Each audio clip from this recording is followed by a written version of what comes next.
Roll sound. Sound speed, check. Music isn't ready, guys. Ready the wallpaper? Music still isn't ready, guys. Wrong one. Camera.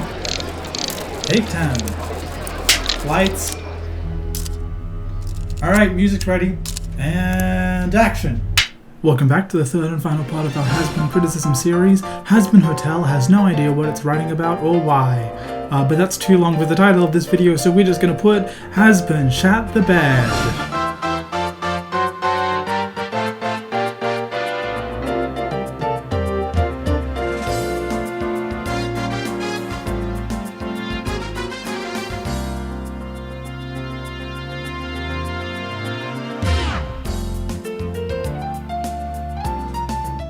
Bad Show. morning.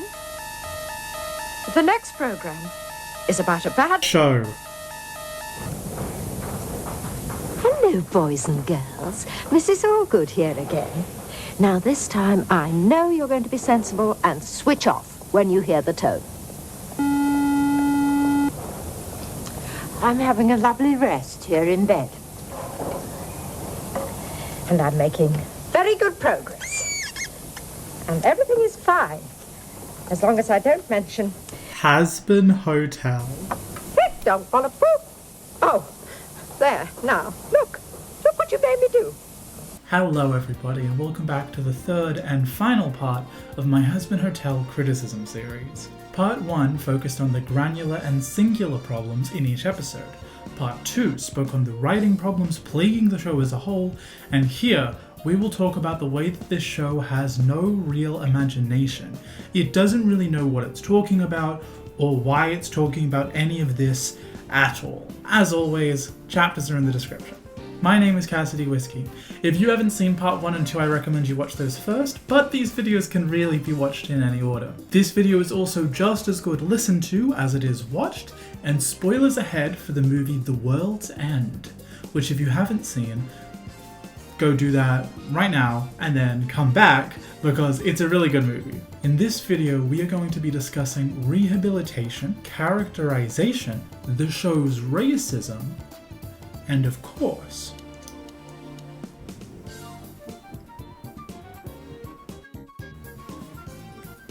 George Orwell. With all of that being said, let's jump into the first chapter of this video. Rehabilitation.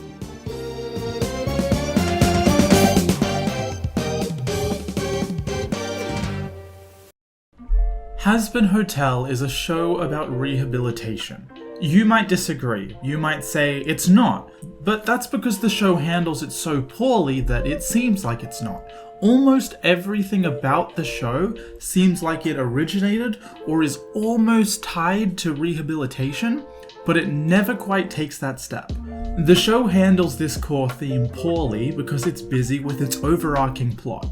You might say then that it's not about rehabilitation, it's about the plot, the Angel War, and Cassidy, you're just assuming it's about rehabilitation and criticizing it for not being that. You could say the show is about juggling, and then get mad that none of the episodes contain juggling. But no, I don't think that's right. The show is about a hotel for rehabilitation, and until release, all evidence points to it being about rehabilitation. When it first came out, if you googled shows about rehabilitation, it would pop up. My co-writer told me that this is no longer the case though, which is kind of funny.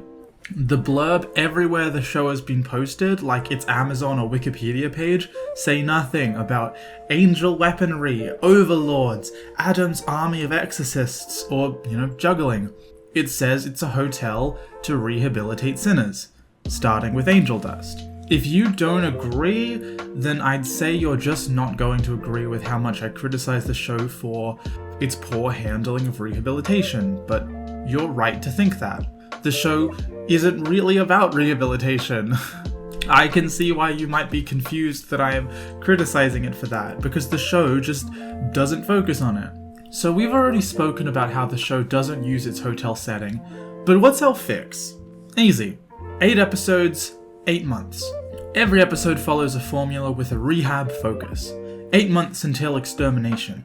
Each episode they try to rehabilitate Angel Dust in a new way, and along the way maybe they rehabilitate a few background characters by solving their problems by accident. Like in Smiling Friends, for example.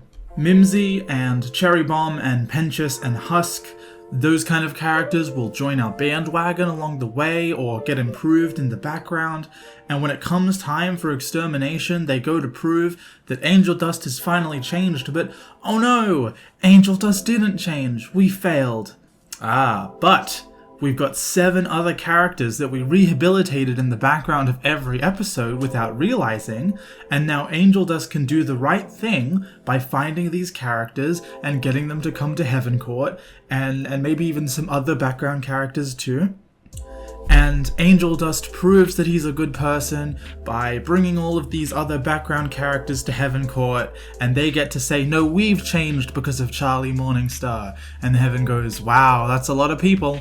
Can't fight that. Even Angel Dust did the right thing in the end. So for example, maybe Angel Dust refuses to do a nice thing until he's rewarded with alcohol. So they go to get him some alcohol, and then that leads into a subplot about fixing a bar tap, and then all the patrons of the bar are happier and on Charlie's side by the end.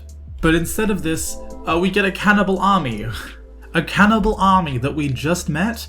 No! Don't do that! Stop it! What are you doing? Don't use that as your army. Use all the background characters that your good choices impact. In the actual show, they don't really make good choices at all. So there's never anybody impacted by the hotel philosophy. That's just how I'd write it though. Maybe I'm just a libtard soy cuck. I don't know. The aim of rehabilitating people isn't just to improve them because being good is, good. Or to end extermination by proving that demons are people and deserve niceness. The goal that Charlie outlines whenever she talks to people is to find a non-violent solution to hell's overpopulation, which subtly agrees with the angel's flawed view that hell needs to be culled. Overpopulation in the real world is a fascist myth. In this show, the main characters kind of believe it. We never really see this overpopulation. Honestly, I thought the whole time there would be some kind of reveal at the end that, yeah, this is a fascist myth propagated by Heaven. There is no overpopulation in hell. Charlie has fallen to a conspiracy theory. But that twist never came. Instead of rehabilitating people because it would make their lives better or, because being a good person is just a good thing to do, the show fundamentally doesn't understand rehabilitation. It doesn't know how to write a character who can overcome their flaws, or a character with flaws that can be overcame. It doesn't know how to write a character growing. It doesn't know how to write rehab with respect. It's about recovery, but the trust fall example I've pointed out in the first 2 episodes of this series is very mean and anti-recovery. This is a big point to me. When I was watching it, I was honestly shocked so many times by just how mean and anti-recovery the show is. In episode 2, they're teaching Penchus morals. One of the morals is, kid, it'll make you cool like me. The crackhead. The only cool thing here is to say no to drugs. Now, if you'll excuse me, I'm off to not have sexual intercourse before marriage. Yes! Oh, bravo! So this is played for a joke. But the rehabilitation attempt we see here isn't to help him, not be a villain who blows people up in a giant flying warship. It's not to help him overcome his desire to be a warlord. It's appealing to a weird, specifically Christian, moral pandering that only makes me wonder, why was this included? You can say they're appealing to Heaven's sense of morality, but you can ask a priest whether he'd rather you had premarital sex or blew up a children's hospital, and he's not going to tell you how all sins are equal in God's eyes. He's going to tell you to stop blowing people up with lasers on your blimp. The rehabilitation attempt doesn't have to be perfect. It could be flawed without ruining the story. In fact, I would really like it if rehabilitation was flawed and they overcame that in this story. It could be something that they need to fix. For example, what if their idea of rehabilitation just doesn't account for Angel Dust's specific material conditions? That's an amazingly complex storyline to explore, and it really wouldn't take that much more extra detail. A few simple choices could add much needed depth to Angel Dust's character and to the rehabilitation process. How does Charlie's idea of rehabilitation account for the fact that Angel Dust is trapped in an abusive relationship with a pimp who forces him into sex work, so he turns to alcohol to cope, and taking away sex will only get him abused, and taking away alcohol will make him face his abuse without a coping mechanism? What's the answer there? What's the solution? Hazbin Hotel's solution is to ignore that, and then they go fight some angels, and then they're like, hooray, we did it, and then Angel Dust has to go back to his abuser at the end. Or what kind of standards are they trying to rehabilitate people to? Are we talking about bare minimum goodness or ultimate perfection? What kind of biases does Heaven's rubric have? What if Heaven had absurd standards and they rehabilitate people to goodness, but not to angel-like? So they try to duct tape this strange moral pandering about how drugs and sex are bad onto Pentius's recovery, when the real problem for most of the group is violence. Violence that they have no choice to do to survive. That could be explored. How Heaven's standards are just too high, taking people traumatized by Hell's insanity and pushed into vices to cope, and making them act to Heaven's standards where everything is perfect, everyone gets a free house, and it's paradise every day, isn't going to rehabilitate them, it's going to create dropouts and burnouts. They could realize that real, systemic change needs to be done. I think they do want to make their story about systemic change, and the Seraphim character represents the system that won't budge, but they have none of what I'm recommending to back up this systemic approach. And I'll talk about this in a later section, but Hazbin Hotel also doesn't understand the concept of people power. It has an aristocratic ethos towards social change. Any systematic change can't really take place. Instead of discussing drinking, drugs, sex, violence, the show's bread and butter, and how they relate to a heavenly standard of morality in an interesting way, the show constantly chooses the blandest possible option. Depth for any character remains unheard of. We have a patron right now who is making incredible progress. Who? Angel Dust. Oh yeah, the porn demon. He's totally worth being redeemed. They act as if redemption is something given out to pure people only, and not to people who need redeeming. Of course, the people who need rehabilitation aren't going to be perfect victims or good people. This line from Adam would be super interesting in a show that understood why he was wrong. But Hazbin Hotel doesn't. Charlie never points out how stupid this line from him is, how contradictory it is, how anti-recovery it is, because Charlie doesn't actually have any real thoughts towards rehabilitation. She doesn't think of it because she's a flat character. What more do you need to see? The porn star chose a night of debauchery. That's not a soul worthy of being in heaven. Everything Angel Dust is accused of, Adam has also done. Yes, as I've said, for the purposes of the story, Heaven's standards can be contradictory, and that would make a great story, how people with mistakes are judged harshly, but those with goodwill can get away with worse. It's a good theme, and it highlights their heaven and hell dynamic. But this isn't the direction the show chooses to go with. Adam is constantly talking about how he loves to party and bone and drink, and this double standard is addressed so boringly. So here's an example of this double standard in the text. We're going to engage with what Hazbin is telling us about its rehabilitation and its morality, okay? We're going to put our mind in the head of a Hazbin Hotel audience member who buys in. In episode 6, during the court scene, Charlie gets excited and swears and is chastised for it. The court will allow it. Fuck yes! I mean, thank you. But Adam swears the whole time he's in court, with nothing being said about it. There's 3 ways this could have been handled. Firstly, it could be an intentional double standard that is explored because Heaven are the bad guys. Secondly, it could be intentional, but never really explored properly. I think Hazbin would say it went for this second one, but I think the third option is what really happened. I think the writers didn't realize the double standard, and just wrote this as a funny joke. I'm trying not to compare the show too much to the far better The Good Place, which does everything this show is going for thematically but better, because I think comparing an animated drama to a live-action sitcom with 4 seasons is unfair. However, an important point in the philosophy of The Good Place is that you cannot rehabilitate somebody in a world where they can only make bad choices. This is a super important part of the story, and Hazbin also includes this element in their story. Angel Dust is criticized for drinking with his friends. Charlie says, Are you really telling me you've never had a drink with friends at the end of a hard day? We don't have hard days. It's fucking heaven, bitch. Charlie says, come on Adam, haven't you ever had a drink at the end of a hard day? And Adam replies with no, we don't have hard days in heaven. This is an amazing moment. Like, the writing here is shit. Yeah, and Adam is a terrible character, but oh my gosh, like they're acknowledging the double standard. This is the gateway to really interesting character writing, to actually talking about rehabilitation.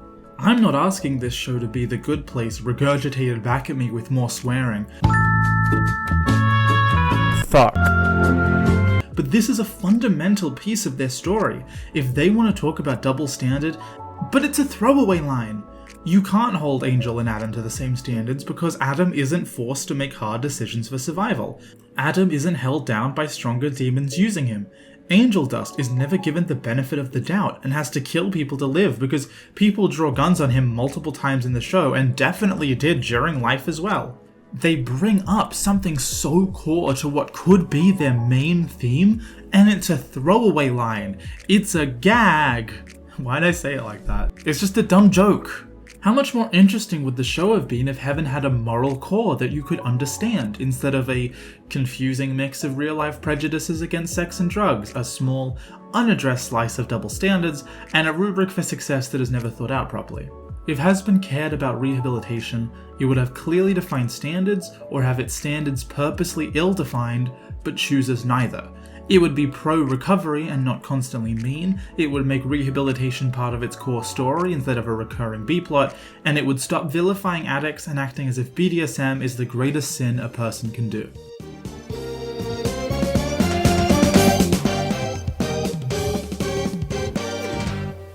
In character writing, you try to inhabit a voice. If I showed you a piece of dialogue from Breaking Bad, you'd probably be able to identify which character is Walter White, a chemistry teacher with an ego, which one is Jesse Pinkman, the immature kid, and which is Mike Ehrmantraut, the professional criminal.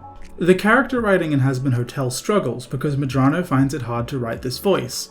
Perhaps I'm projecting, I guess I don't really know what's going on in her head, but I've used a shorthand explanation for what I feel for most of this review by saying that Medrano can only write one character, and what I mean by that is that Hazbin struggles to differentiate a voice between its characters.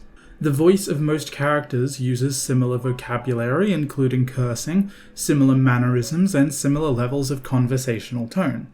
And just to be clear, voice here is a writing term, not voice acting, just so that we're clear. Adam, Alistair, and Lucifer are all roughly the same character, the same category, the same voice, with different licks of paint. They all talk with abrasive egos, they all swear similarly, they all speak with a high position of power in their scenes. The best moments of characterization for Alistair have been when he's broken this, and had a unique characterization like when he breaks his staff. We're going to play a game now. My co-writer is going to pick a random episode of Breaking Bad from a spinner, and I'm going to get a random episode of Hazbin Hotel. We're going to write a few lines of dialogue and try to attribute it to a character, but, changing names. Jesse, my name is Walter and I hate you will become John, my name is Bob and I hate you, for instance. We're going to go with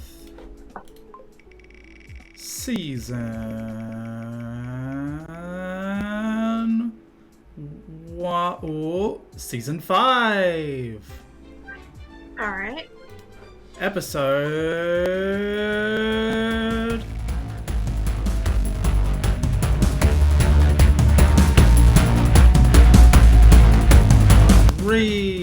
Episode 3, Season 5. Okay. So, while North looks for one of these Breaking Bad clips, I go through Hazbin Hotel, find something at random. I decided I don't want this one, but too obvious. But I end up choosing different one. Let's go on a random spot. And after I've chosen, North has the Breaking Bad clip ready and sends me a transcript. Pretty basic, right? I mean, I don't mean to tell you your business. It's simple quality control. So, I've got some good news. Guess what? What? I want you to guess. Marie, okay, Hank's back at work. Wow, it's wonderful. Yeah, sure they love him now, but where were they when you needed him? Okay, yours is very conversational, so it's between friends. It's updating them on some news. Is it Skylar and Aunt Marie? Yeah, it is. It's them too. Yeah, cool. Okay, what's this? Oh, isn't this place the fucking best? I'll admit consent is a good name for a sex club. Nifty, dear, what are you doing? I'm sweeping. Oh, look how icky it is in here. That's because we're at a club, dear. Are there any characters in this you can name?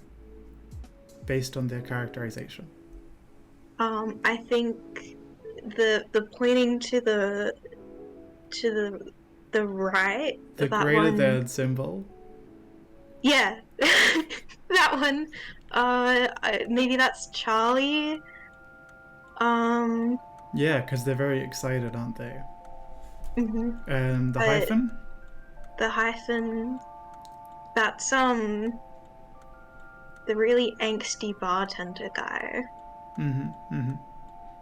Is that because you can tell, or because you remember this line? Because he has really good line delivery, because he's a famous actor. Because I can tell. Okay, interesting.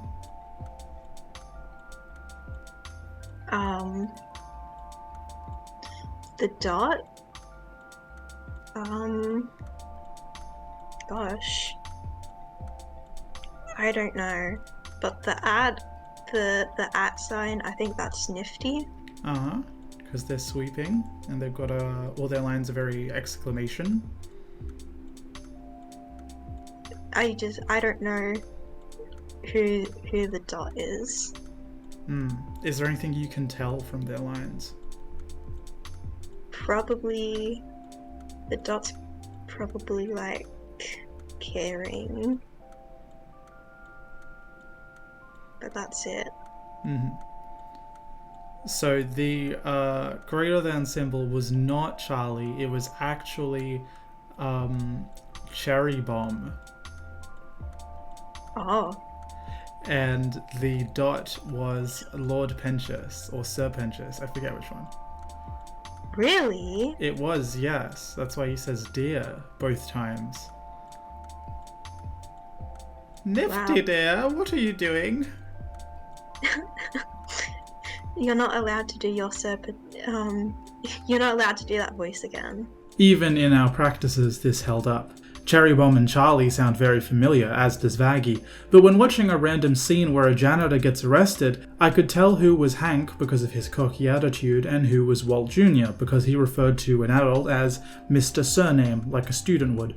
Feel free to disregard this point entirely, as Cassidy bloating her long-ass video by soy-jacking at good acting in a prestige TV show, but I think going with something obvious is good when I'm trying to show you the difference in good and bad character voice.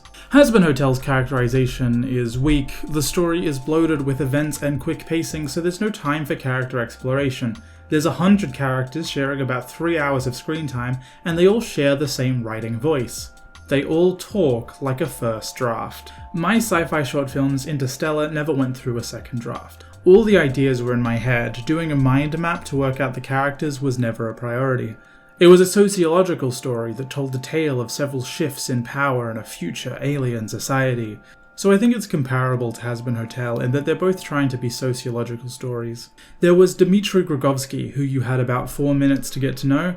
He's a power-hungry Russian with a lonely divorcee-sized hole in his heart that he tries to fill with material wealth. This comes out in his sadness when he's betrayed and him selling out humanity off-screen for power.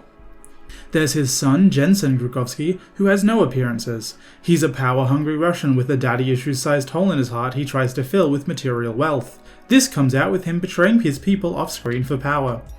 There's Jensen's son Mikhail, one of the main characters. He's a power-hungry Russian with a daddy-issues-sized hole in his heart he tries to fill with material wealth. He was mutated as a child. Whilst all Russians in the story have a bad memory to try to make them slaves for the oppressive Nox Empire, Mikhail had his memory mutation replaced with one that makes him constantly search for new things. This comes out in him telling somebody in this video, and blowing up a planet in this video, and telling somebody to kill their friends in this video. This also comes up in future plans for the story, which I never made, where he would end up stumbling across a maze the size of a galaxy and becoming completely obsessed with it, the catalyst for a large part of the story that I never made. And of course, none of this actually comes through in what I did make, does it? It's all speculation for future. By all accounts, these characters all have the same voice in dialogue. It's me talking how I normally would in a first draft, with the veneer of being powerful, of being manipulative, of being power-hungry. There's Slovan Grugovsky, a prince. He's unrelated to the others, but he's a power-hungry Russian with a daddy-issues-sized hole in his heart who got all the power in the Empire in exchange for being a puppet to Mikhail. His search for his dad leads him to be the catalyst for the entire plot of Interstellar, ending with Mikhail taking over, but this never happens because I only made the first 3 chapters of the 12-chapter story, ending with Slovan's introduction here. There's Slovan's father, Lodo Kuznetsov, a power-hungry Russian with a grown-up poor but looking for more shaped hole in his heart, who ruthlessly kills for power. He thinks he's pulling the strings, but he's really being puppeted by Mikhail. He has his own ideology, something he calls the Golden Age, that life is best when you can travel all throughout the solar system but not throughout the galaxy. He believes that this is the period where being a rogue space pirate is best, where the sandbox of the universe is the most fun. It's genuinely very interesting, I think. It would be great if we could explore it with more than, one line and the title of a video. There's Gorbin, a military leader who feels betrayed by the last attempt at a revolution and wants his own. He hates the Nox and he hates Slovan, but he's willing to work with him to get what he wants. There's Kioli, a far younger military leader who feels betrayed by the last attempt at a revolution and wants his own. He hates the Nox and he hates Slovan less than Gorbin, but he's willing to work with him to get what he wants.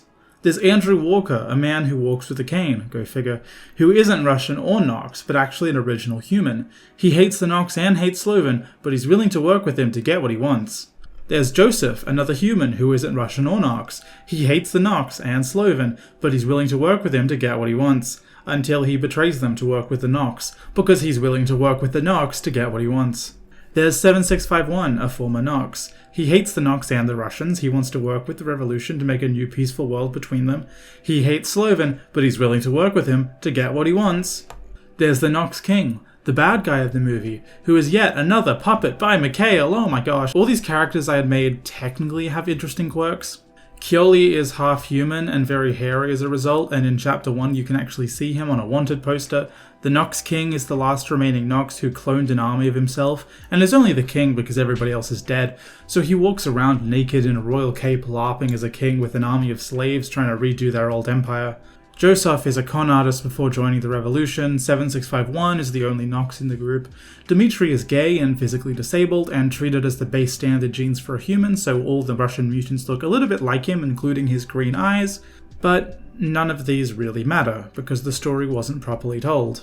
What's really helped me, and what I recommend to you if you're a future writer, and to Medrano, is to sit down and just write a short story under 5 pages every day. Different characters, different stories. Don't make them connected. Oh my gosh. Resist the urge to make them connected. You can't let this, I think this really helps you figure out your voice. Figure out how to tell a narrative without any extra fluff. If you're worried the story that you're writing or thinking about writing is sprawling too much in scope, like mine has, like Medrano's has, take a step back. Stop planning a 10-book saga and relax. Practice writing short stories. Work out how to tell your epic saga in 1 book. If I were to redo Interstellar in the future, there is so much I would change to fit it all into 1 story, and I would combine several unnecessary characters into just 1. I was very surprised by it, but so many comments on the first 2 videos have been about how much my discussion of my own work as a, kind of shitty writer and young teen is relatable to them. So I hope this discussion of the faults in something I wrote when I was 14 and kept coddling until I was 17 is useful. And I hope you stick around to see more of the art I've created now that I'm 20. Watch Hazbin with an eye for this and you'll see it everywhere. Every character talks almost the same. In the same way you could see such tropes coming through in my characters, this applies to Hazbin. Alistair, Adam and Lucifer, that's a cluster. Camilla and Sarah, that's another. Emily, Vaggie, Charlie, that's another. This is the same voice, the same type of dialogue over and over, but with a few extra ideas. Keoli was a starship thief before becoming a soldier, and Gorban was a soldier before becoming a soldier. They're super different. Angel Dust is a porn star, and he was a gangster before. Valentino is Spanish and a moth, but Angel Dust is Italian and a spider, so they're very different, even though they're both sex addicts who swear. Speaking of Angel Dust...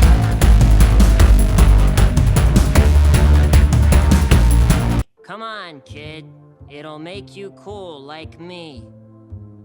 The crackhead. In Hazbin Hotel, as opposed to the pilot, I think he's more masculine voiced. Honestly, nobody else agrees with me on this, but this is my private space to share all my thoughts, and I think they made his voice more masculine in Hazbin Hotel, and he's got less boob fluff too. If you look at this post 8 years ago, he's actually steadily been getting more and more flat-chested as the show goes on. Oh my gosh, they're masculinizing the fanboy! Battle stations! Ready the AT field! Angel Dust's arcs are constantly tattered by the fact his story is about being rehabilitated at the hotel, and that is constantly slashed. Like how episode 2 gives him the world's smallest arc, and episode 3 ruins any connective tissue in his arc, and episode 4 focuses on him with no growth. Oh, he bonded with Husk because they're both losers. That's so awesome. Angel Dust is still getting abused. Angel Dust also lacks real character flaws to overcome, so his progress is measured in how the narrative treats him, or measured in how little he drinks, not in, overcoming his flaws, like some kind of rehabilitation. If there were only 7 episodes in the show, you could have 30-minute episodes instead of 20 minutes, where Angel Dust gets a proper arc at episode 2, and the episode you could cut out completely could be episode 3 because it ruins his whole arc. Removing episode 3 and spreading the budget around would improve Angel Dust's arc tremendously by giving the hotel something to be useful for. Angel Dust is characterized by his relationship to Valentino, but Valentino isn't a proper character. Valentino is an archetype and a boring one, so improving Valentino is a step 1 to improving Angel Dust. And honey, does he need improvement. The most interesting statement this show makes on abuse is love bombing, when Angel Dust listens to recordings of Valentino yelling, and then loving him, and then yelling, and then loving him. Angel, baby, come home. It's not the same without you here. I miss you. Come back. Angel, you bitch. If you don't come home, you will be fucking greasy truckers for the next year. Hey, amorcito. I didn't mean to yell, but you know how crazy you make me.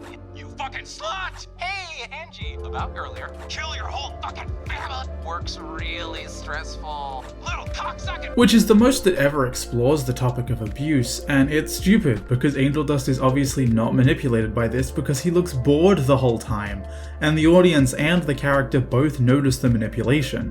When Angel Dust notices the manipulation and Valentino makes dumb choices, which he constantly does, the audience's impression is that Valentino isn't very good at this, and that abuse is sort of a cartoon. Only an idiot would fall for this, you think, watching abuse be portrayed like a Looney Tunes. Abuse survivors must be idiots. I mean, in episode 2, when Valentino is messaging Angel Dust to sort of set this up, it was way too fast for me to see. The first time I watched it, I was like, what the hell was that? And my girlfriend went, oh, that was Valentino.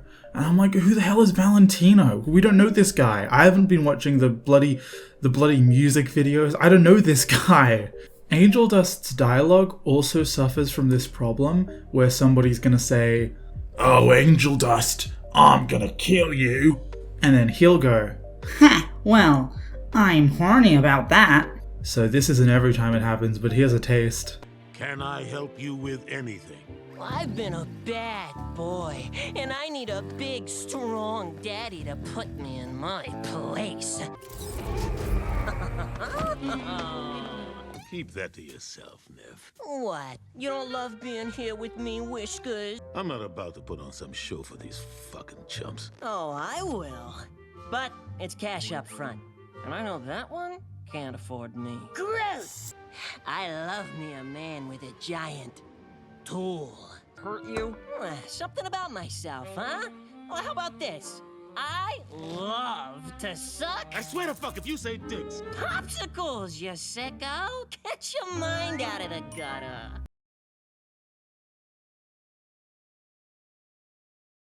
Get your mind out of the gutter.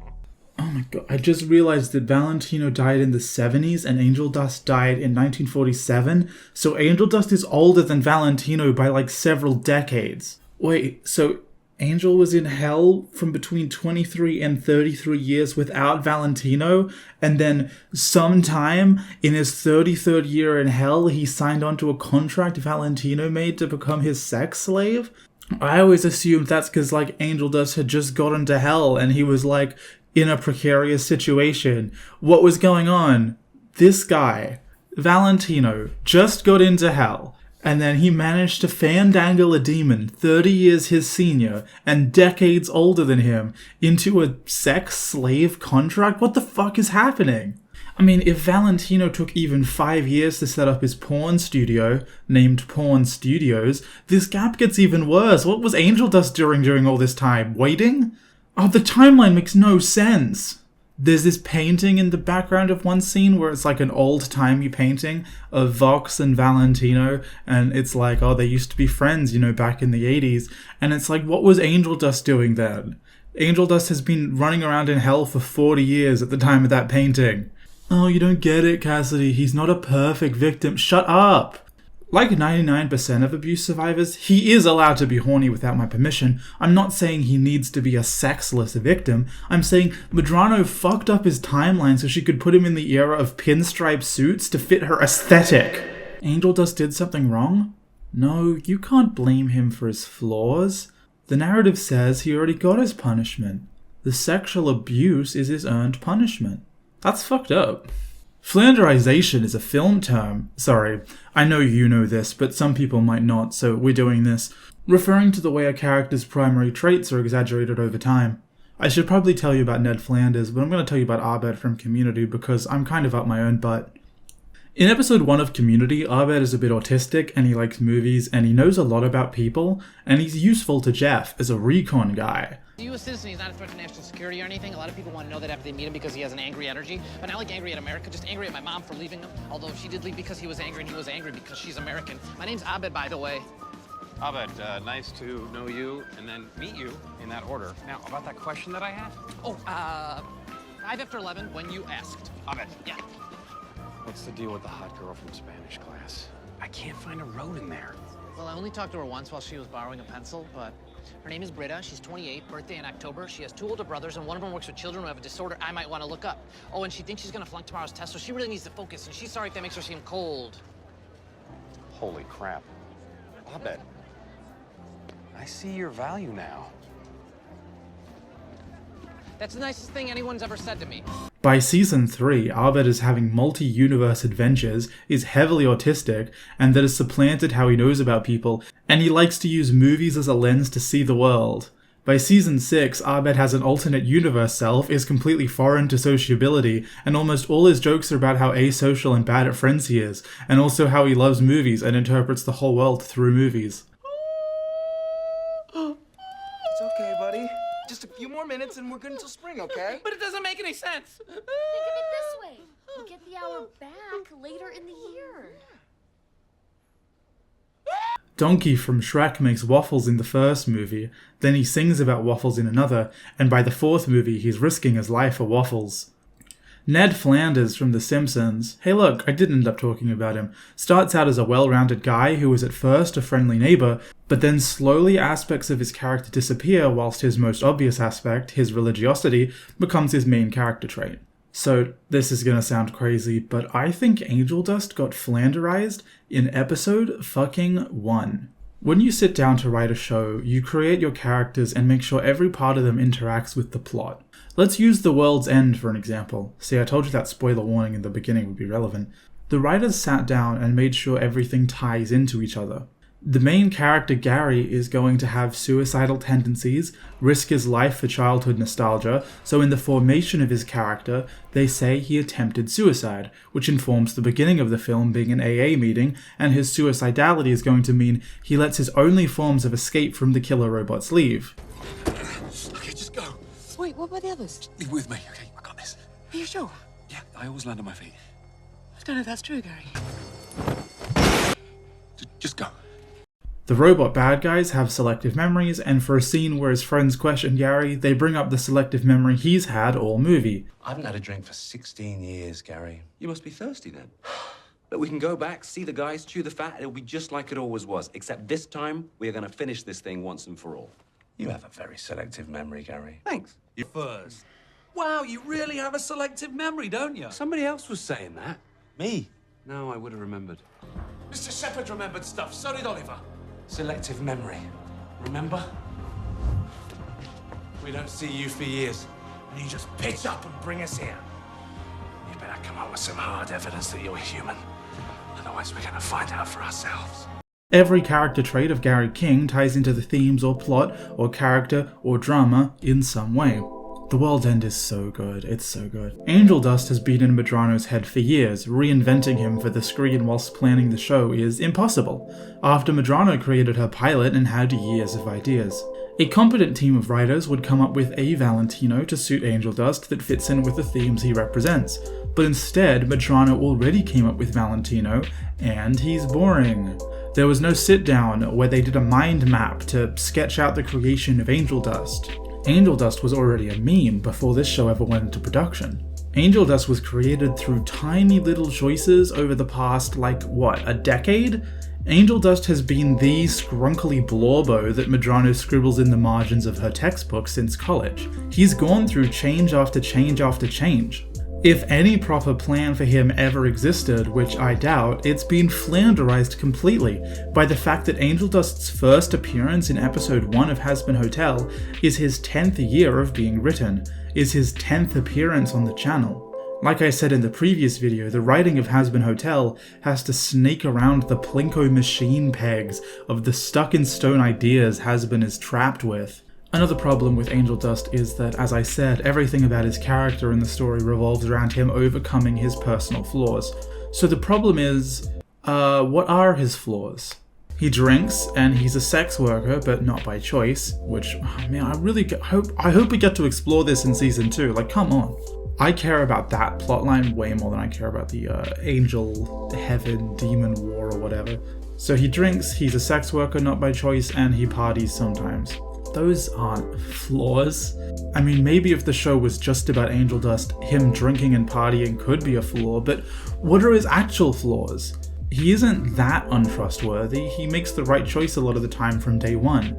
He isn't all that selfish. I can't imagine Angel Dust would stand by if Valentino or someone tried to kill Charlie, you know? What is Angel Dust's flaws? There are none. Maybe he's a bad guy, maybe he shoots people and does drugs, but they're in hell, where everybody shoots everybody. The story has no problem with Charlie doing those things, for example. Angel Dust doesn't have an arc in this show, because Angel Dust doesn't have any flaws to overcome. This Yuri tastes like unseasoned chicken. The fact they managed to fumble Angel Demon and Grumpy Sunshine Yuri so hard needs to be studied. Okay, so let's talk about Faggy. So her name is Vaggy, which sounds bad enough on its own. I ended up calling her Faggy most of the time talking with my girlfriend about the show, which is funny to us, and if you're gay, you can do it too. It's free, actually. Her name turns out to be, So it turns out that she was named by Adam after his favorite thing. So she was named Vaggy after vaginas. She got a new name when she died, but she didn't choose it? The way names work in this show is another confusing world-building problem. I'm pretty sure Angel Dust the drug wasn't even called Angel Dust when he died in the 40s. I like how the angel twist with Vaggy is foreshadowed by her being like a military figure during the trust exercises. I mean, I guess that's interesting. Her dynamic with Charlie is being the straight man to Charlie's optimism, but the later reveals that she's an angel, which is, in the story, the upper class who has killed thousands, according to Adam, and has done that for racial reasons, makes her constantly straight-manning Charlie's naivete with, no, Charlie, you can't rehabilitate this person. They're gross and bad. Really weird in retrospect. There's a character who the narrative gives credence to and respect to, whose main role as a character is to call her previous victim stinky poo-poo heads. So speaking of Charlie, here's my thoughts on Charlie. In case it's not clear, we're going character by character. So I think Charlie shouldn't swear. I think if they're gonna have this much swearing in the show, maybe having Charlie be swear-free would be like a very strong character choice. Something noticeable. If there's cursing in every line of dialogue except for Charlie's, it's, kind of contrasting. But because Medrano can only write one character, only has one narrative voice that she knows how to use, Charlie is stuck with this messed up characterization. She lacks a lot of narrative flaws. Mostly her flaw is that she's too good, and she's too naive, and she's too perfect, and too trusting, and that always gets everyone into trouble. When she does mess up, which she often does, her characterization as not being a flawed person just makes it feel like she's really mean, and doesn't realize how mean she is. Her mistakes also go unaddressed by the narrative. I feel like she'll do something wrong, but then the narrative won't notice, and I'll feel like I'm going crazy. So she doesn't stick to her own trust exercises, and she drops Nifty. She causes Angel Dust's abuser to hit him, and then the narrative makes Husk the bad guy for calling Angel some bad names.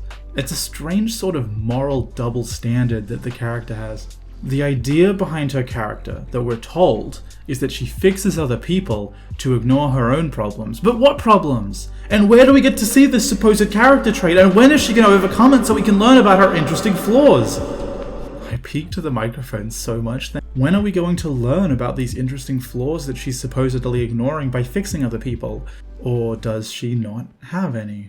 So Charlie wants to stop extermination, but why exactly is she the character we're using to explore this story? Why not Angel Dust, or Alistair, or somebody involved in the politics of Pentagram City? Is that what it's called? I think that's what it's called. We're told that she has daddy issues and that motivates her actions sometimes, but there's little other motivation here. To talk about Lord of the Rings a fifth time during this review, Frodo's character arc is tied to his destruction of the ring. There's a thematic reason only hobbits can be ring bearers. Frodo is a main character for a reason. If Aragorn was the main character having to go and bring the ring, it really wouldn't work. He's got too much other stuff to do, different flaws, different themes relating to him. But what is the thematic tie that makes Charlie the catalyst for the plot? Charlie isn't a real person. Let's just keep this in mind. Charlie isn't a real person. The idea of Charlie is a tool for the story, and the construction of Charlie can be in any way possible. We need to construct a Charlie for this story to be our main character, and she has to be a catalyst for the themes. So what themes are contained within Charlie? It feels like the writers forgot that they can change characters to better suit the story. Now I wonder why that is. And now they're trying to force this person to interact with their story instead of making a character who is involved in the story. Look, if the writers say Charlie is a fish, she is. If they say she wants to stop extermination because of a more complex reason, there's no reason they can't do that, apart from the constraints of poor writing. One of the biggest problems with characterization in this show is the simple fact that characters aren't people, but Medrano is married to her ideas. Here's an example from my own little paracosms. When I was 11, I went to write a story in a Word document. I made the title The Garden of Aldair, and I was going to write a pirate story, but I never even started. When I was 12, I wrote a story called Destiny of Hope for a school assignment. And when I was 13, I wrote a prequel about how the main characters in Destiny of Hope all met. While I was writing this prequel, I was going through an old USB, and I saw The Garden of Aldair .docx. Nobody who was going to read this, which, turned out to be very few people because I never finished it, would know about the Garden of Aldair story. Yet with this one 3-word title stuck in my head, I felt I had to include it. Obviously, the Garden of Aldair, something which I had no ideas about, hadn't written a single word of planning. Obviously, this was too precious of an idea for me to just drop. So around 2/3 into the story, while the characters are on a boat, they meet some pirates, and the pirates mention a guy named Aldair. Aldair isn't in the story at all. The mentioning of Aldair leads to nothing. This simply happened because I treated my characters like people, and not like tools. Characters are tools. Especially Charlie. In The World's End, a group of 5 old friends come to their hometown to finish a pub crawl. These characters banter and they act very realistically, but they aren't people, of course, they're characters. At one point in the story, they realize they need to escape the town. The problem? None of them can drive because they've all had 5 pints of beer. But luckily, one character is teetotal and hasn't been drinking. The problem for the writer then is that if this was a person, they'd drive home. There'd be no story. But this isn't real life. So they have to keep them in the town to continue the story. And so the camera pans out backwards, and we see that our sober character has just finished downing 5 shots, putting them just as drunk as everybody else. It's a very good characterizing moment. I mean, he goes back on his sobriety at a moment of intense adrenaline, and it's a story decision. This is the solution to the problem of them having an easy way out of the story. This is a way of railroading our characters back onto the main plot. So this lady Sam joins the group and Gary King tries to convince her about the plot of the movie, but she doesn't believe him. This is used for drama, talking about how he never changes, which is true and is one of the themes. I mean, it would be incredibly boring if Gary convinced her by showing her the blood on his hand, or getting another character she trusts like her brother to explain what's going on. And that wouldn't be very dramatic, that would be fucking boring. One of the other main characters with a crush on Sam comes out to give a big confession speech. So here you have another writing problem. If these were real people, Gary would say, "Steven, she doesn't believe there's robots attacking us." And Steven would say, "He's telling the truth, there's robots." And Sam would say, "Wow, okay, if you say it too, I believe you because it's not lying, Gary." And Gary would say, "Hey, that's a bit mean." And that would be boring. And then they would run away from the aliens in Sam's car because she's sober. I think she's only had like a cranberry juice. But these aren't people, of course. Instead, twins with legs for arms burst through a gate and attack her. And that's how she believes Gary, thus keeping the drama of her not believing Gary, the drama of Steven giving a confession speech, and eventually solving the problem of her not believing Gary. This also splits them up so that Gary can make a story decision by sending her away, which also stops our main characters from leaving town, because once again, we've gotten rid of a sober character who can drive. Yeah, I always land on my feet. Now she believes Gary, she gets a drama love triangle thing with Steve going, and she ends up escaping. Why doesn't she escape and bring everybody else? Because Gary sends her away alone so his friends are stuck in the town. Because he wants them to finish the pub crawl no matter how dangerous, because he is completely suicidal, even though they all want to escape.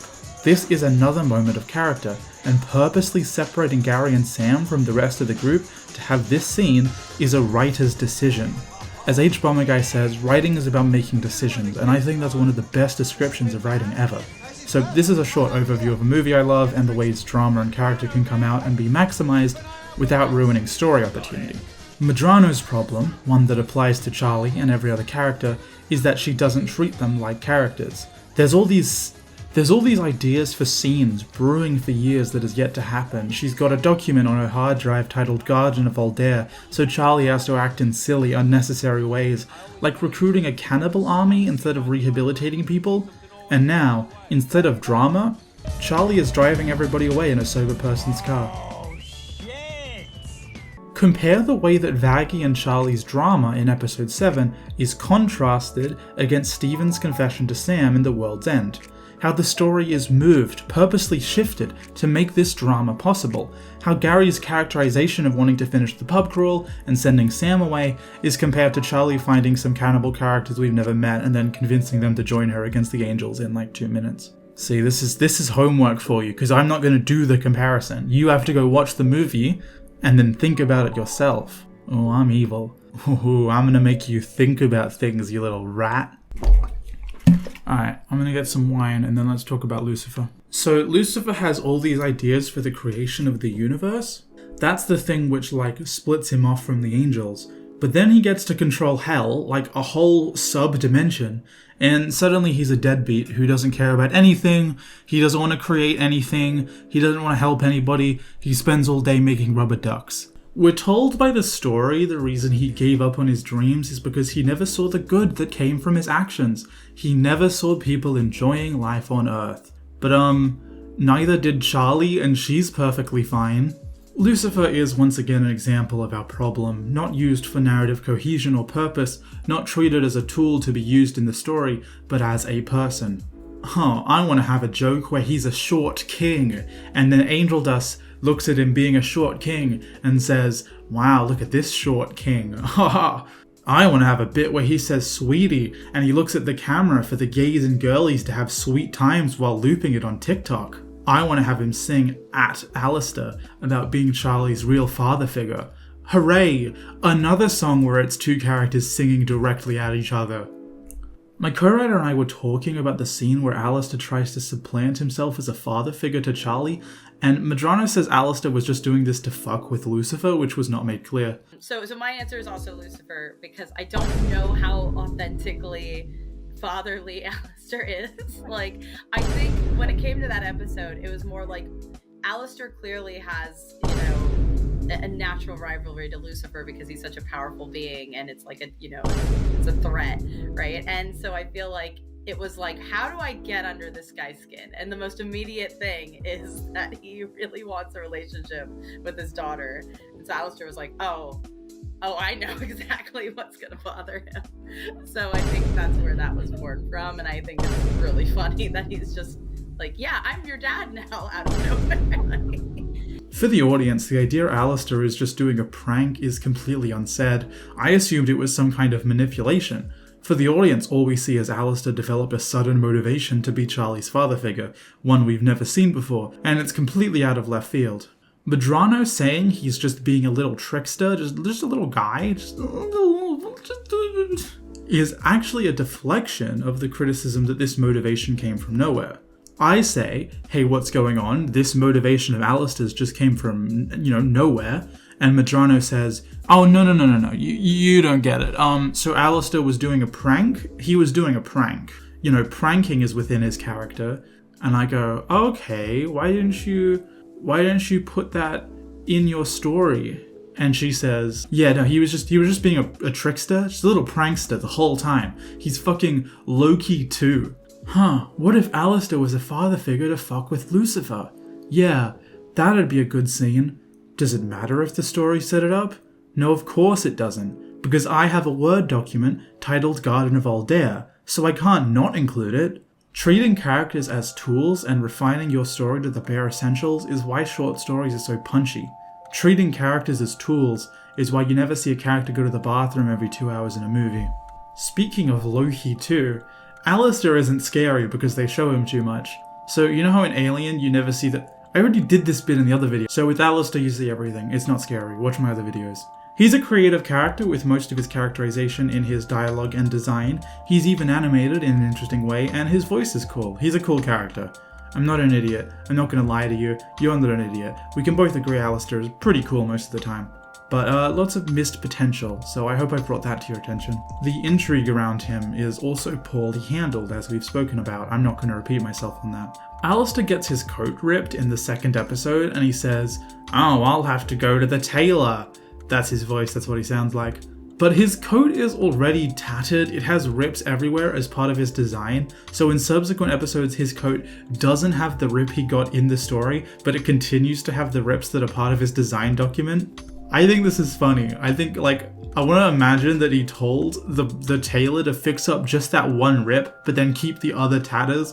Or maybe he has a backup suit with the rips in the exact same place.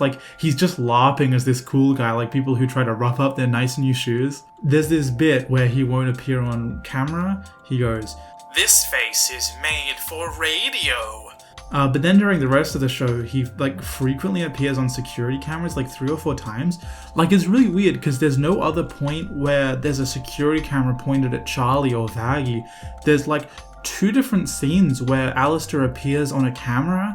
I think in episode 2, when he's going to the Overlord meeting, he appears on a security camera and he looks at it, and it's not like that breaks or he just doesn't show up like a vampire. And then again in the final episode, he's on a screen while the V's are watching him, and I think that this should be a constant thing. I think he should break any camera he passes by. I think that's the kind of cool shit you'd put in the design notes and underline multiple times in red. Why didn't they do that? No, seriously, why didn't they do that? I think from what we've seen, and maybe there'll be new content around him in the second season to answer my question, but right now, I think there's just no thought going into his radio show or the dynamic with the TV guy. So his biggest beef is with the TV guy, the lamest character in the show, so it just drags him down. It's a thermonuclear bomb versus a coughing baby, and yet Alistair hasn't won yet? It's like Batman's arch nemesis being a beached fish who suffocates on its own. Like, if that's his arch nemesis, he clearly doesn't have high priorities. This lame loser is the guy you haven't been able to deal with? I thought he was gone for good too. It's been 7 years! You still pissed he almost beat you that time? Fuck you! Just saying. Alistair almost beat him? As in, he didn't beat him? Alistair came to the hotel not because he believes in it, but because he wants to see them fail. Though he fights the angels for them, and he never actually sees anything funny because there's no hotel plots in the whole show, but I think that this is the dynamic he should have with TV Guy instead. Alistair could treat TV Guy as an interesting pet. The moment TV Guy becomes a real threat or stops being interesting to Alistair is the moment Alistair stops holding back and just kills him. TV Guy realizing this could even be a depressing but cool moment, where he realizes his whole life is dependent on amusing Alistair, but not too much. If TV Guy was developed as a character, it could be an abuser type situation where TV Guy finally works up one real attempt to kill Alistair, and throughout the show we see him working on this in the background. I might even be rooting for TV Guy if that's the case. You know, if I was like emotionally invested and kind of depressed by this, I'd go, yeah, I want you to be able to overcome this guy who's like holding you hostage. That would elevate Alistair and like make him seem like an actual threat and make TV Guy's lameness part of Alistair's coolness and not a detriment to it. When TV Guy is a coughing baby and Alistair is a thermonuclear bomb, if this was the plot, I think I'd kind of root for the coughing baby. I like the scene of Alistair eating a dead deer. I wish this characterization would come around more often. So he's meeting with this other demon, Vestial, which is more interesting than most of the hotel plots we scuffle through boredly. So I think if the show won't commit to the hotel plots, just drop it. Commit to making a show about the different factions in hell vying for power. You could even keep Angel Dust as a gangster, just get rid of Charlie, make Alistair the main character. Overall, Alistair is basically a weird voice filter over the one character Medrano knows how to write. Alistair is once again not used like a tool, not used as a character. Alistair comes to the hotel because, oh, I just want to have fun and make fun of you and stuff. All his drama is just hints of future drama that maybe the show will one day explore.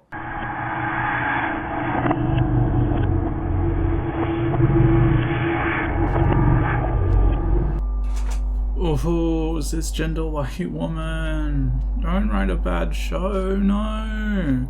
No, don't poorly handle oppression. No, cisgender white woman. Stay away from the keyboard, you're gonna forget to include minorities in your show until noticeably late. No, white woman, no! A lot of buzz goes around about Medrano's privilege. She's one of the biggest names in indie animation. She could do so much by signal boosting specific issues, and yet, apart from maybe a Black Lives Matter stream, I'm not sure that she's really done anything. She hasn't done anything to signal boost Palestinian voices in the midst of an active genocide, and she's posted actively of her going to spots on the Palestinian boycott list. Whilst I have your attention, there's a genocide going on in Palestine, please watch my video about it. The BDS, Boycotts, Divestments and Sanctions, has called for a targeted boycott on certain products. There are also organic boycotts on places like Starbucks and McDonald's. Boycotting doesn't mean destroying or getting rid of, it means not purchasing. Boycotting costs you nothing, and not boycotting costs you the price of a lunch. And yet Medrano has posted pictures on holiday, not going to eat at local cultural spots, but at Starbucks and McDonald's. She doesn't really care about social issues or what you think. She talked about blackface a few years ago. She said it was an important discussion, but I don't cater to you. I'm going to support racist conservative YouTuber Blair White anyway. She didn't say the racist conservative part, I added that. She doesn't cater to you if you care about social issues. It seems like she's just gonna go to Starbucks and McDonald's instead of a nice local pizza place or some nice cultural spot. I don't know, maybe she's just white, I guess. But she knows about Palestine and the importance of it, she just doesn't care. Can I prove this? No, of course I can't prove this. I can only put up some artifacts on screen that I've uncovered around the internet. Do I think that we should launch a lynch mob on anybody who doesn't retweet what I think they should? Of course not. Don't misunderstand me. There is an obligation that celebrities have, in my opinion, to circulate information about the active genocide going on, especially when their whole creative work is built off of an imperialist war against a colonized underclass. Medrano's silence is noticeable on real-world issues, despite appropriating them for her stupid show about angels and demons. And honestly, I wouldn't care whether or not Medrano has or hasn't supported Palestine. She wouldn't even be on my mind if it weren't for the plethora of other complaints and noticeable signs of privilege in her work.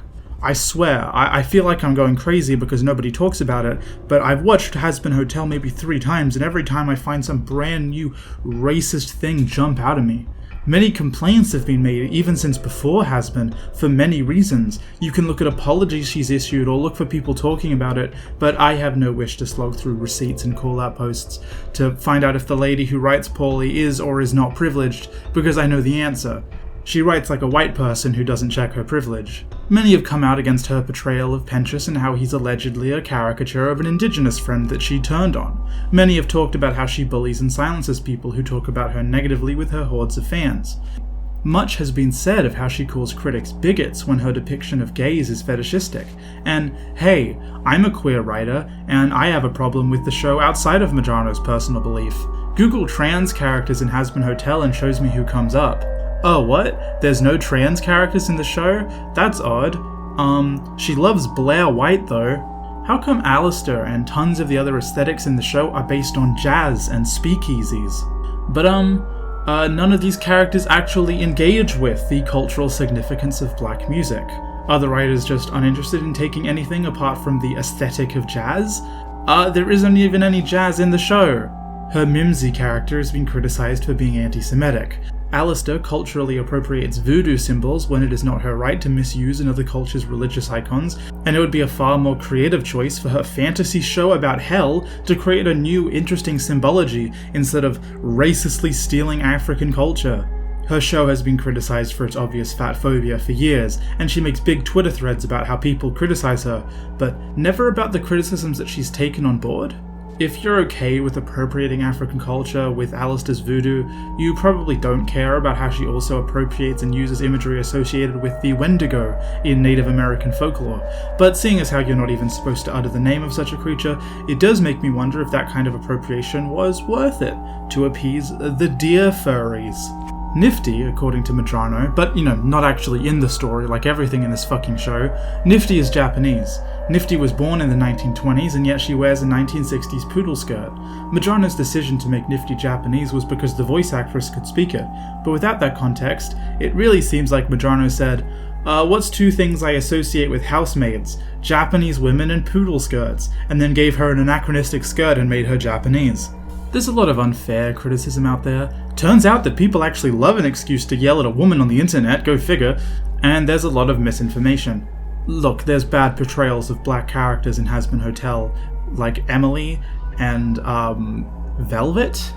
But I've seen posts where people will say Alistair is bad black representation, but he's not supposed to be. Alistair is white. He has elements of voodoo and jazz, and we can talk about how that appropriates black culture without actually making it a black character, but the replies to these Twitter threads will be a bunch of people who haven't seen the show going, oh, but he's so pale, she really is a terrible writer. And it's true that she is a terrible writer, but I do want to defend her from this bad faith criticism. It's just plain unfair. The existence of obvious extreme bad faith negative criticism does not somehow undo the prevalence of privilege and racism in Hazbin Hotel. Before you compare me to some loser who's going off about how Alistair's a bad black character when he's not, or some other straw man you're going to compare me to, you need to remember, bad faith criticisms existing does not undo the prevalence of privilege and racism in Hazbin Hotel. Hazbin is a firmly racist and terrible show, not just because I disagree with the choices in hairstyle, or the fact this character Emily is supposed to be black, but the show is so cowardly with its black characters. No, it's because looking at the way Medrano thought about hell would look like, and she modeled it after an urban ghetto, you realize Hazbin Hotel is actually a story where a white woman princess civilizes the violent, drug-addicted, sex-crazed urban city hoodlum savages. It's a white savior story. Charlie Morningstar has opened a literacy program in the inner city. Wow, what an angel. The show is full of obvious bias towards white characters, and I'll tell you, when you're turning a Middle Eastern fisherman, always portrayed in religious art with a beard, into a white boy with blonde hair and blue eyes, for the sake of your fucking aesthetic, you have to ask, are there any other deep-seated issues I might have that makes me think in heaven all the angelic forms you're going to give in are going to be white people with blonde hair and blue eyes? Like, he changed from his human body into a more heavenly body. Not only is this a design choice, but this is supposed to be his divine form. Un-Aryan! Regardless of what is in Medrano or any of the writers' hearts, it's clear. Medrano is apathetic to social justice causes. She gives bias to her white characters. She makes her heaven characters Aryan even when they're Middle Eastern. She misappropriates voodoo even when it isn't in her right to do so. You know, not to imply it's anybody's right to do so. She uses the first stereotype she thinks of for her races, whether it be nifty, mimsy, or pensious. She doesn't include trans characters in her queer media. And she sends every gay character to hell while telling a story about how the working class masses can't organize themselves into a revolution without a white girl princess with blush circles to do it for them. George Orwell, author of 1984 and Animal Farm, was a weaselly little shit. Conservatives love him because they think his books are about how liberals are bad, and liberals love him because they think it's about how conservatives are bad. The truth is, George Orwell's books are an anti-communist screed masquerading as a socialist's opinion. Orwell was a rapist, an anti-Semite, and a racist. He kept a book denoting who was Jewish or not. He called the Burmese slurs in one of his autobiographical texts. He called the police to report communists and homosexuals while calling himself a socialist standing against empire. His books are taught in schools where few socialist books are allowed, where mobs form against critical race theory. So you have to ask yourself, is this because Orwell's socialist books somehow slipped through without being noticed as socialist books? Or is it because they aren't socialist at all? That they masquerade as being about social and revolutionary change while actually being deeply reactionary and regressive texts? During the Second World War, Orwell, a supposed communist, had nothing bad to say about Hitler, writing that he couldn't bring himself to hate the man. Yet during this period where the United States and Britain were allied with the Soviet Union, he wrote book after book about the evils of Stalinism without a mention of the Nazis and their evil. Okay, Cassidy, you've lost the plot. Why are you talking about George Orwell, who tried to rape a minor in a wheelchair, in a video about Hazbin Hotel? Well, because I have a personal vendetta against him. Let me take off my reviewer hat. Let me go put on my crazy leftist hat. Alright, well, it's a jacket, but you get the point. So, okay, why am I talking about George Orwell in a video about Hazbin Hotel? Well, apart from my aforementioned vendetta against him, which everyone should know about, I also think this social change from an aristocratic lens is exactly the type of problem that plagues Hazbin Hotel. In Orwell's book Animal Farm, it tells the tale of farm animals who were worked to the bone, starved, and routinely slaughtered, fighting back against their oppressor. Throughout this, though, it takes an aristocratic ethos, denoting the working class as stupid constantly. In Animal Farm, nobody can read or write except the smart pigs, but the workers themselves are stupid and incapable of doing anything on their own. The repression in the book is self-inflicted. Them unable to read, not that they're taught not to read. This aristocratic ethos is the same for Hazbin Hotel. It tells the tale of sinners in hell who are routinely slaughtered trying to fight back against their oppressor. Throughout this, though, it uses an aristocratic ethos. The actual people aren't the driving force of social change, like in a Marxist kind of book, but instead they're backwards and stupid. The sinners fight amongst themselves. They're incapable of doing anything on their own. Only the smart Charlie Morningstar, a royal princess, can get these dumb, infighting jerks to work together. The repression in Hazbin Hotel coming from heaven may be the routine yearly slaughter, but in day-to-day life, it's self-inflicted.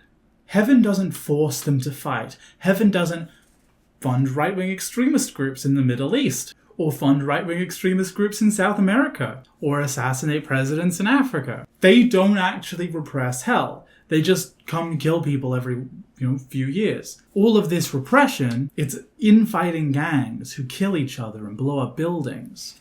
It would be a pretty cogent point on the way that America has established hegemony worldwide if, heaven was the one propping up the overlords or something. But no, this repression is entirely self-inflicted. 355 days of the year in hell, the person gonna kill you isn't an angel. It's another demon. The people in Hazbin Hotel have no power. The revolutionary potential of the people is ignored in a story that is supposed to be about the people fighting against an oppressive force, just like the workers in George Orwell's Animal Farm, who have no potential of their own. The people in Hazbin Hotel have no revolutionary potential. The power in a story about people raising up against their imperialist oppressors, let's add another pin to the jacket, should be with the people. But what's Charlie doing to fight for the people? We might not be back. I might be in jail. I might be anywhere. But when I leave, you can remember I said with the last words on my lips that I am a revolutionary. And you're going to have to keep on saying that. You're going to have to say that I am a proletarian. I am the people. I'm not the pig. You've got to make a distinction. Fred Hampton, the man in the clip I showed you, built a breakfast program feeding 3,000 kids a week in Chicago when he was just 21. He united all of the gangs into one coalition. He started a clinic in black neighborhoods. He understood the power of the people, and he brought power to the people. But where's Charlie Morningstar's breakfast program? Where's her clinic? There is no power to the people in Hazbin Hotel. In Hazbin, the people are just stupid and violent. They organize into gangs, but how many of these gangs have any sort of goal? The Hellborn elite are protected by Lucifer against exterminations, but he does nothing about it. Why do the people tolerate this caste structure? Where's the revolutionaries here fighting together? The writers of Hazbin Hotel have created a world where there's a yearly pogrom, but one in which they can't fight back. One in which collective action, unity, and people power are useless. One where anti-lynching groups can't save children, and breakfast programs can't feed people.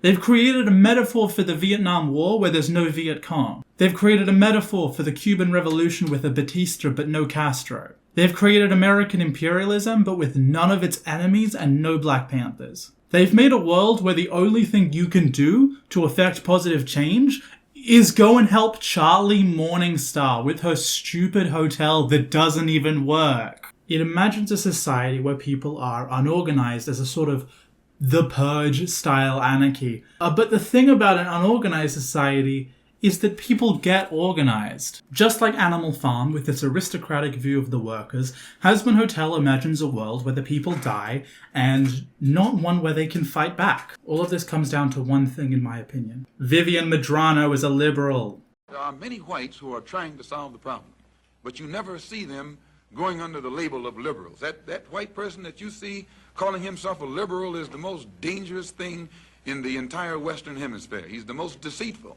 He's like a fox, and a fox is always more dangerous in the forest than the wolf. You can see the wolf coming.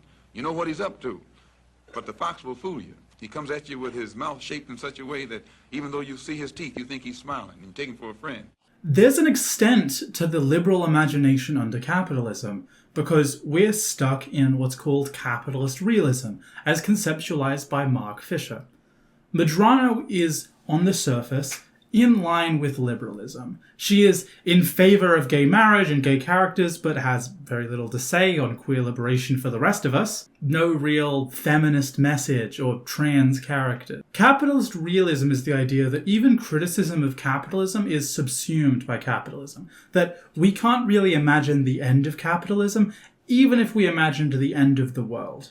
This liberal imagination, this capitalist realism, we can imagine a brand new world after death, a hellish afterlife like Hazbin Hotel, And then we still see it permeated with Reaganite neoliberalism. The story is deeply pessimistic against change and the power of the people. I'm not saying this because it has like a bad ending. I'm talking about the way that power acts within Hazbin Hotel. There's no people power. The only person who can do something, who has power and agency in the story, is Charlie and her friends by association. When Charlie questions power in Hazbin Hotel, it's never because she wants to change the world. It's because she's, in the show, naive enough to do so. The idea we're given by this show is that it's naive to try and change the world. Only Charlie is dumb enough to try. And by heck, she just might do it. The liberalism is inherent to the show. The great man theory running right into fucking hell. The moderate, unradical means there's just no imagination of what a better world could look like. Even heaven! Heaven is supposed to be perfect. But because of this liberal imagination, because of this capitalist realism, even paradise is permeated with neoliberalism. Heaven has sexism. Adam says heaven has a wage gap. A fucking wage gap. They have a wage? Adam says sexist things to women. He goes on dates and he complains that he has to pay for the food. You pay for the food? In heaven? This fucking show. So I suppose where there's money, there's work. There's labor in heaven. In the last video I jokingly asked, where's Hitler? Why isn't he in hell? But don't worry, he is in here. Reagan's in heaven, apparently. The capitalist realist imagination informing the show's politics means that even here in heaven you have to work for a fucking wage. You have to hold on to your money and not spend it all on lunch with your girlfriend because you still need it. What, for heaven rent? Even heaven can't escape capitalism because of Medrano's liberal imagination. Just like the middle-class gay community who achieved gay marriage and then stopped supporting queer liberation for everyone else, or the bourgeois feminists who want women to have jobs in defense contracting companies but don't really care about housing for domestic abuse victims, the show simply can't imagine a world outside of liberalism. I'm looking very pretty today. In a way, even the more creative aspects of the show are just this liberalism. We're used to old paintings of hell. We're used to fire and brimstone, fortresses and abbeys. We're used to the medieval feudalist idea of hell. Even the feudalist caste system becomes hell's 9 circles, or 7 circles, or whatever the fuck. I'm not Catholic. And I said before that I find the way that Hazbin Hotel represents hell to be kinda nice. I think it's a little bit unique. I would say that maybe the reason for Hell's unique perspective in this show isn't really to do with a creative reimagining that took a lot of effort. I think we're just porting Hell from a feudalist painting to a capitalist photograph. Instead of fortresses, castles, parapets, medieval torture devices, now we have a downtown ghetto. Now we give them guns. Now we have an urban environment. Because that's where all the sinners are, aren't they, Medrano?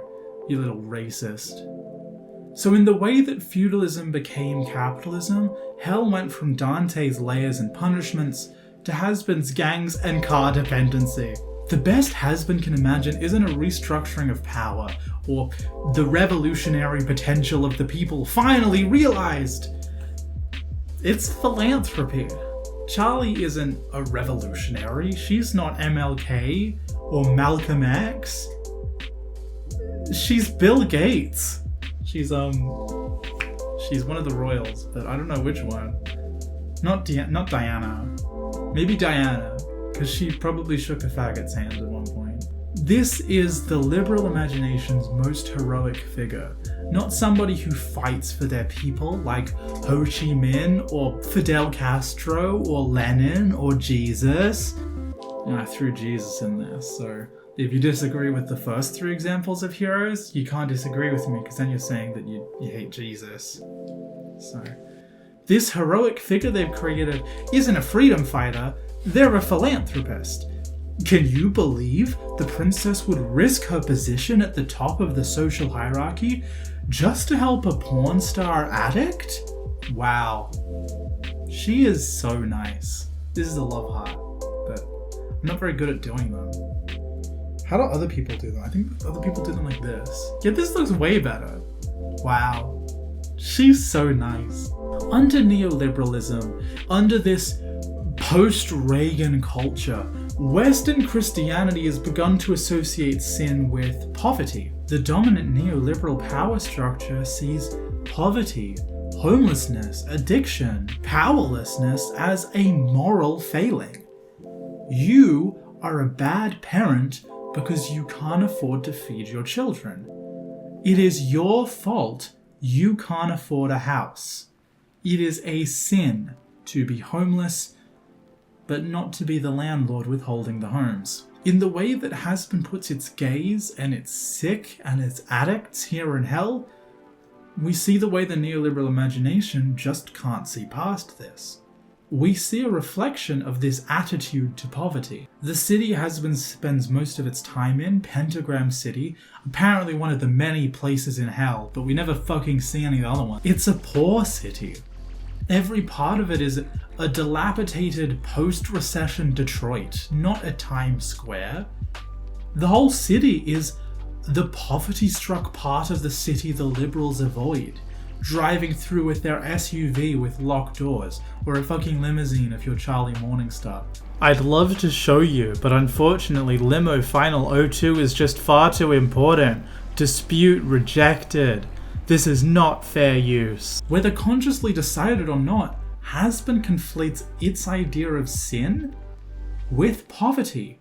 Not because people in poverty turn to vices, but because being poor under neoliberalism is a vice.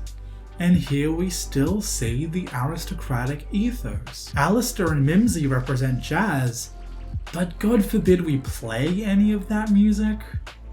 We're going past the African vinyl shop down in Liverpool. Please make sure you lock your windows, guys. Hazbin Hotel tells the story of heaven and hell, an imperial core and an imperial periphery. One country oppresses the other. Now in real life we live under imperialism. The imperial core countries, the United States, Europe, Australia, Japan, and a few others, benefit from exploiting the imperial periphery. One of the ways they do this is through a concept called unequal exchange. Now there's a lot of ways that imperial countries benefit from imperialism, but I'm going to use this as just my one example. So it might cost a few $100s to pay an American laborer to package some strawberries, but if we fly the strawberries to Thailand, we can get it done for just a few cents. When we can get those strawberries even cheaper if we get them from South America. So you end up with this whole process where you're flying strawberries from South America, have them packaged in Thailand and flown all the way back to America because it's cheaper to pay for all of that fucking carbon in the air from the planes than it is to just grow and package the strawberries in America. The labor of the imperial periphery is cheaper under imperialism. We keep them poor while getting luxury goods to the first world countries. If this system was abolished, if true equality was achieved, the third world countries would stop being poor, and the first world wouldn't have luxuries like chocolate and coffee. They'd have a roughly equal quality of life. Another example of imperialism would be the way America uses wars to strengthen its economy. America starts wars so it can sell weapons to stimulate its economy, and it needs these wars to continue. Does that sound familiar? In Hazbin Hotel, heaven has a yearly extermination. I'm talking about fucking Thailand strawberries, and it's in a video about Hazbin Hotel. The exploitation of the third world and the oppression of hell by heaven are similar. And I think Medrano wants this. I think she wants to tell a story about the way groups oppress each other, especially in a caste system. But the closed borders between the two represents more an imperialist dynamic. So heaven and hell are similar. The forever wars in the Middle East by America and the extermination are similar. The relationship between these two is clearly modeled after these real-life relationships. But once again, we run into the problem of the liberal imagination. We run into capitalist realism. Because the writers simply can't imagine a life outside of capitalism, can't imagine that unequal exchange might be man-made. So instead, these bad things are done because bad people are in charge. This is why it's so weird that they have one of the two seraphim actually be this super nice person who's on Charlie's side the whole time. Because it's like, what? The problem with heaven is that you've got the wrong seraphim in charge? Okay, seems like an easy job. Click, click, bang. It has been the exterminations aren't done to stimulate the arms and oil economy, sell old weapons back to the police to repress people back home, maintain American hegemony across the world. They're done because heaven is evil. There's no profit motive. There's no reason. Hell isn't repressed economically. There's no unequal exchange. There's no imperialism or class struggle. It's just the good guy and the bad guy with the aesthetics of an imperialist power. This yearly genocide is hardly called what it is, actually, by either side. It's the aesthetics of a revolutionary struggle, but without any actual revolutionary fervour. Hazbin is set in this unorganised, the purge kind society, and yet, as we've said, there's somebody out here making fucking nightclub drugs, and electricity, and strobe lights. Like, who's making these drugs? Where's the PCP coming from? Real life meth producers use like cough medicine made in factories from materials that it takes a lot of man hours to produce and synthesize, or matchsticks. But who goes to hell and then says, yeah, I'm gonna go work at the matchstick factory? Who's making the drugs? Who's making the materials to make the drugs? The question comes down to a simple answer. If I asked Madrona where food comes from, I think she'd say the store. And I think this question comes down to a simple answer. That answer being that it's a cartoon. No, I'm just kidding. This story, for all of its rambunctious attitude towards being an anti-authoritarian societal story, has no care in it for the actual world.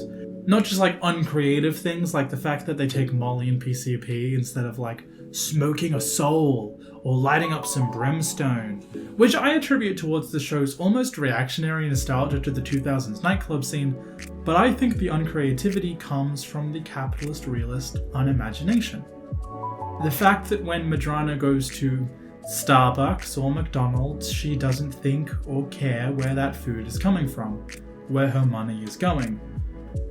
In Hazbin Hotel, where does the PCP come from? Why are you asking? It comes from the store. Duh. So, how does Charlie factor into this story about the upper class fighting the lower class?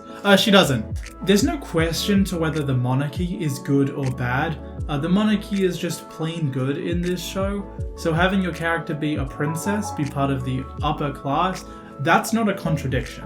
It's a fun character trait. Being a princess, being part of the Hellborn contract Lucifer made, saying that Charlie, or any Hellborn, can't be exterminated by an angel, that isn't really something that ties Charlie into this oppressive relationship between heaven and hell. It's just a character trait. Angel Dust is a porn star. Nifty is a maid. Charlie is a princess. Those things aren't explored as facets of the world. They're just team colors. The metaphor for class or imperial struggle in Hazbin is bad.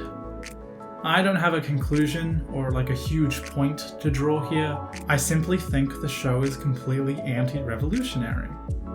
It's working from a liberal unimagination, unable to picture a better world or model how our world is truly exploitative, or even just how basic things like transport and production work. Instead, simplifying to the good guys and the bad guys. It's an aristocratic ethos. What's wrong? They don't have Molly and PCP at the club tonight? That's fine. Let them have cake.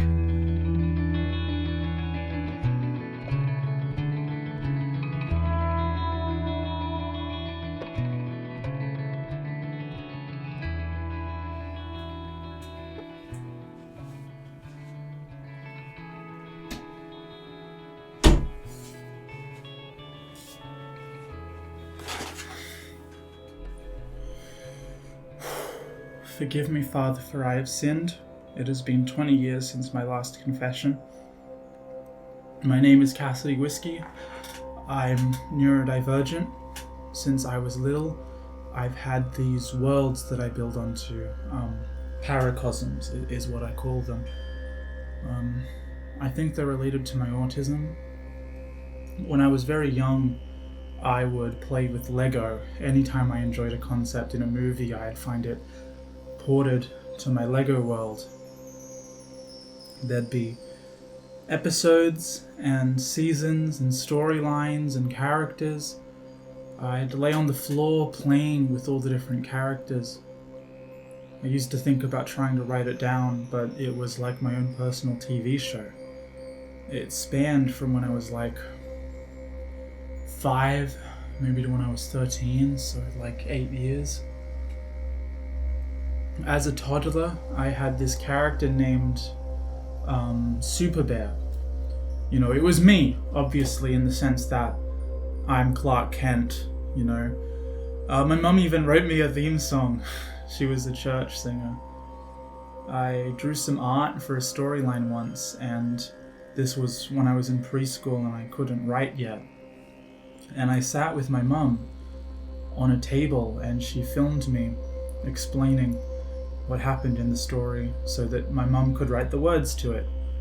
I'd been storytelling even before I could write. As I grew up, I kept this character. For a while, he was an anthropomorphic bear, but he got a cape at some point. I drew special issues of this comic. You'd be proud to know, Father, that I did an Easter one and a Christmas one a few times. The only one I remember is one where he fights some big monster called the Muggity Monster. His sidekick was Pock Girl, a girl with everything in her pockets, but she's got to be creative because she's only got one of everything. And as more people became my friend, I added more people to it. There was this girl that I was friends with in 2nd grade, and she became a giant character, but I can't remember her name. I did a comic called Episode 1, which has no real plot, just meandering around doing nothing for, I guess, 60 pages. The longest running storyline was about Gloyle. He was originally a bad guy named Goop, but then he fell in oil and they mixed together and he became Super Bear's long-running sidekick, Gloyle.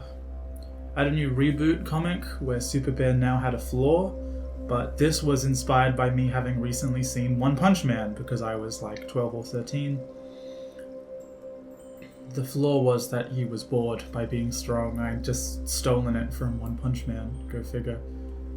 The world of Super Bear and the characters was so much at one point I started a page on Google's blog software to keep track of it for myself.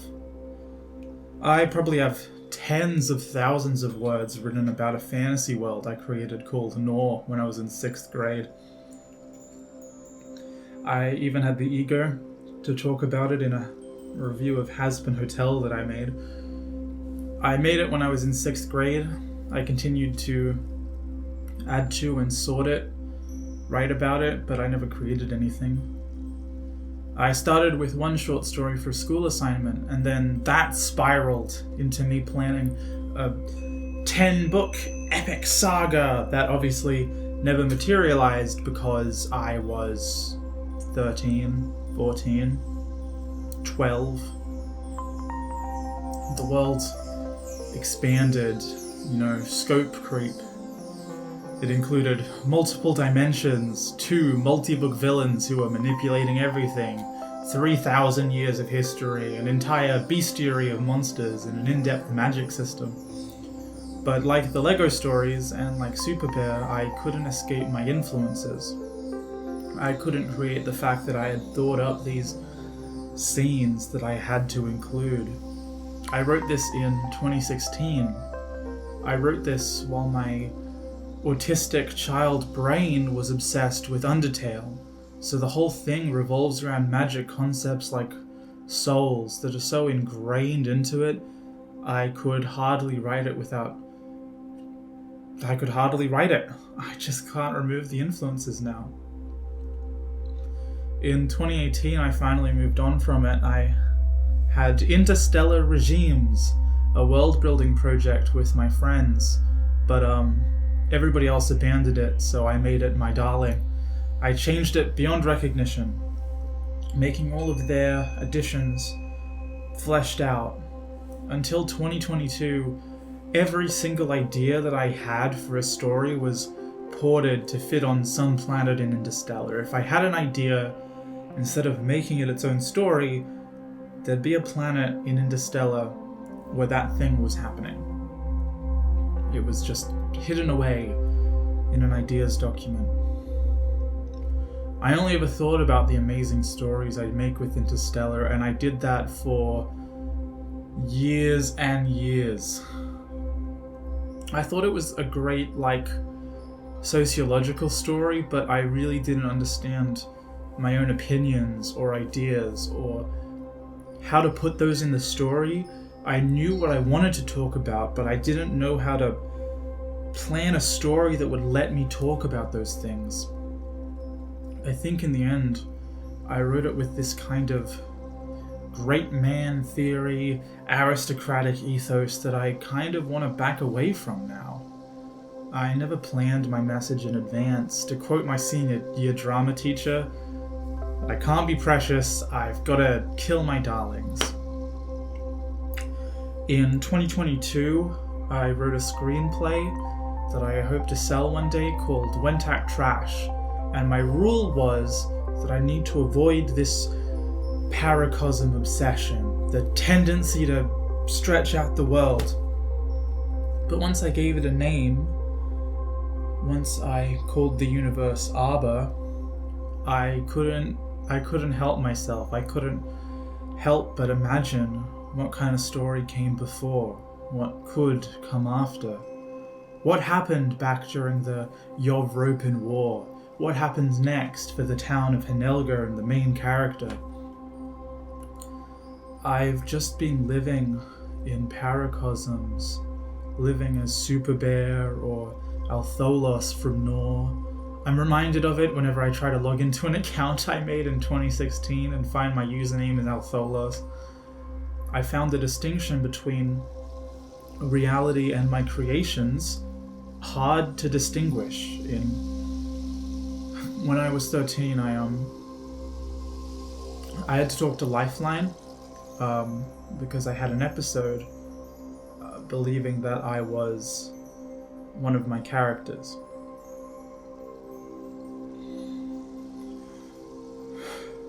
Right now, I've been writing a review for the show Hazbin Hotel for around 6 months. It started as just some complaints to a close friend. Then I rewatched the show and I compiled my thoughts into 39 whole pages of dot points, and then I expanded that into an 89-page script, and that was done in around February. And as of right now, the script is up to 115 pages, longer than Wentak Trash, my longest writing project, with the video including many unscripted extra segments I can't account for. As of July 30th, 2024, I'm going to be 20 years old. I've struggled with paracosms as escapism. I've struggled with paracosms as a writing fault. I've struggled to kill my darlings as I cling to my precious characters and the scenes that play out in my head. I listen to music and I imagine a shootout with these two characters that I've never put into a short film fighting bad guys in a space station, and I think a lot of people do that. As much as I'm proud of my ability in them, I'm not the best writer, or the best world builder, or even the best critic, but when I look at the faults of Hazbin Hotel, I don't feel like it's something foreign. I don't feel like I'm the good writer or the critic, and Hazbin is this bad thing that I'm tearing into. Criticizing Hazbin Hotel, it doesn't feel carnivorous, it feels cannibalistic. Vivian Medrano is Cassidy Whiskey if Whiskey's paracosms were rewarded with a lot of YouTube views and a lot of money instead of 175 views on a short film with 3 likes. I really dislike the movie Fall 2022. I really don't like it. I often cite it as my least favorite movie because I can't really think of anything else on the spot. But I couldn't write 120 pages about Fall 2022. Hazbin Hotel clearly has something special about it. So, not to say that this Hazbin Hotel review I've been making is some kind of love letter, you know, it's a criticism video. If it were a love letter, I suppose that would be incestuous. But I feel like criticizing Medrano is criticizing Whiskey. I feel like I'm going to be tied to this show for the rest of my life. But I won't. I'll be okay. Thank you, Hazbin Hotel, for being the sacrificial lamb that opened my eyes to how my own paracosms have negatively affected my own writing. I suppose this video is the pyre that burns not just Hazbin, but Interstellar, Noor, and Super Bear. It's closure on the fact that I'll never be able to rescue them from the bonfire I've lit over Hazbin's fatty tar.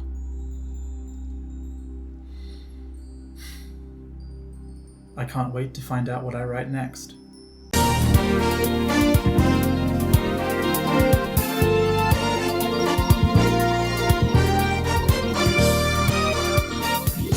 This is just the show's first season. It'll go on, and with luck it will get better. None of my critiques may be true in 50 more years when the next season is finally finished. I've been very negative for this whole video, and the last video, and the one before that, so I won't rehash all the complaints here in the conclusion. Despite everything I've said, I do hope it gets a second season. But, to conclude, here are all my thoughts about this show in the words of my perfect and amazing girlfriend. If this gets more season than Inside Job, I'm gonna kill myself.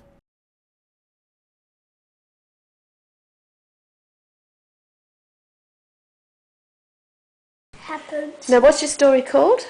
Indiana Jones in the film. Okay, alright. Let's see what happens. Well, I fall into my Indiana Jones computer game. So, and then a giant comes along and then you jump inside. Indiana Jones swings across. His hat falls on me, and then his bag falls on the daddy. And then I got the giant, which is where it starts. And the giant swings. So then another baddie comes along, and Indiana Jones is watching me fight. So, but Indiana Jones doesn't know that he's standing near the Curry Wary.